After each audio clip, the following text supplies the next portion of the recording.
Freedom House states that routinely forbidden topics include calls for greater autonomy in Tibet and Xinjiang, relations with Taiwan, the persecution and activism of Falun Gong spiritual group, the writing of prominent dissidents, and unfavorable coverage of the CCP and its leaders. The Council on Foreign Relations adds to the list forbidden topics include Maoism, corruption, police brutality, anarchism, gossip, disparity of wealth, and food and safety scandals. The Chinese Department of Propaganda also issues directives such as the 2015 guided reporting for required deletion of content related to stock market plunges and major industrial accidents, as well as the popular environmental documentary Under the Dome that's also banned in China. And any mention of it on social media is banned and blocked and removed and scrubbed, as are discussions of high-level cases of official corruption and extremist violence. Under Xi Jinping, media censorship has gotten progressively worse. Freedom House reported that in 2014, the most commonly censored content related to the economy, whereas today, the list has expanded to include health and safety, the economy, official wrongdoing, and censorship itself. Does anyone else find it ironic that discussions of censorship are banned? Since 2004, the Chinese government has recruited and trained an army of online users, often referred to as Wu Mao, or 50 cents, whose job it is to go online and either push government agendas and propaganda to both citizens and foreigners, or to argue or otherwise troll foreigners and foreign media who write unflatteringly of China, and to report on Chinese citizens who violate media bans and post prohibited content. So recently, there was a Chinese student studying in the United States. He posted something unfavorable about Xi Jinping on social media in the United States. When he returned to China, he was arrested. A pro-Beijinger said to me, "We have press freedom in China. The government only blocks foreign media that insult us. Every country does that." And once again, I responded, "No, they don't. Most Western countries have press freedom, and in the US, no foreign media are blocked, not even Chinese government media."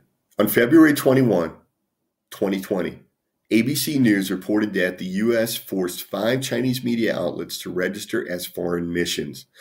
This was not a ban of these media. The ruling came after a determination that the major state-owned media of the Communist Party of China act directly at the behest of the government of China and act to carry out the policies of a foreign government, and thus should be classified as a mission, which would be subject to the rules governing missions, including that they would be required to share information on all their US-based employees and properties with the US government. They will still be allowed to write, publish, and be read in the United States. This is in sharp contrast to how China would have handled this, as China blocks countless non-government commercial media which it feels portray China in a critical light. As for the debate and criticism of the government and policies, the pro-Beijing side, as well as many self-loathing Westerners or China apologists, will argue, "Oh, if you believe it's any different in your country, you're very naive." And so I decided to test my theory on press and speech freedom in America and demonstrate that we had both pro and con media in the West, and that political criticism and discussion was allowed in America. I Googled the phrase, "Donald Trump is an idiot," and Google came back with over 1 billion records in 49 seconds.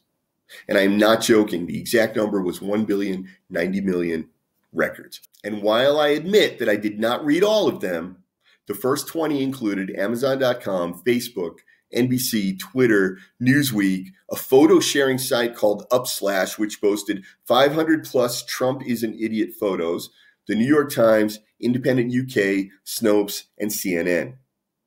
It's interesting to note that all but 1 or 2 of those media were American.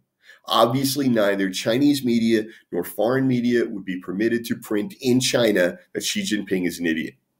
I'm Dr. Antonio Graceffo. Thank you for tuning in to China Economic Research. You can get my books at Amazon.com. I write about the Chinese economy and wrestling and martial arts around Asia. You can also follow me on Twitter. I tweet about China economy and the Mongolian economy. And if you enjoyed this video, please click like and subscribe to the channel. I'm Dr. Antonio Graceffo. See you next time on China Economic Research.